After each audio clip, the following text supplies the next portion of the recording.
Certification is a review process that is third party. So it's not the person doing the work that gives certification, but it's an external body that comes in and verifies that the process that they are using is a good process, that they are doing things properly and sustainably and managing for all the values that we want. So it's an external review of something you're doing to give you a stamp of approval. So when you go to the marketplace, you can say with credibility that you are doing things well. The concept of sustainability is quite simply the ability to do something today that we need to do or that we want to do without damaging the future opportunity to do the same thing. So in the case of forestry, for example, sustainable forestry means being able to harvest wood and manage forests without damaging the ecosystem services like the carbon that gets sequestered or the wildlife habitat that gets maintained, the biodiversity that gets maintained, the water purifying and the oxygen production, all of that remains. And in the future, the next generation, the next young people, the next generation of people who want to do the same thing can still do it because the forest is still there, it's still healthy, and the forest is still thriving and able to produce these things.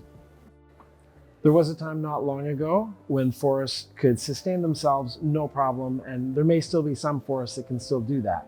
But with increasing threats like climate change and invasive species, we find that forests that are managed can help reduce the threats of those things by reducing fuel loads, by reducing dead trees and trees that are of ill health that pests tend to prey on.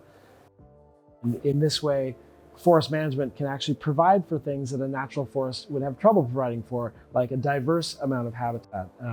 We often think that old growth forests, for example, very ancient forests, will persist forever, but in fact we know that they don't. And in many cases, older forests will be infected by pests and become great fire risks, and then we lose those forests over time. And forest management can help reduce those risks and maintain forest health. We do see increasing threats, in particular from climate change, that are causing increased fires and mega catastrophic fires that cause great amounts of problems. That overall, the managed forest is doing very well.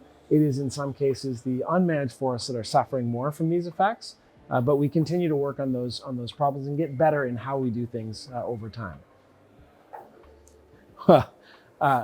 I do not. However, I will say that late last year, there was a paper published by Vidal et al. In November 2022 in Forest Ecology and Management that said, in particular for Spain, there needs to be an increased emphasis on climate smart forestry and doing forestry that is adaptive to the threats of climate change. This is something that in North America we've been working on for the last few years, developing climate smart forestry practices that will safeguard the forest against climate change and maintain a healthy forest over time. And I can also say that our partner organization here in Spain is PEFC. They endorse SFI as North American products come here. But PEFC has done a great job, particularly in Nevada, where the most amount of certification has occurred in all the autonomous regions of Spain. Nevada has the most certified forests, which is bueno.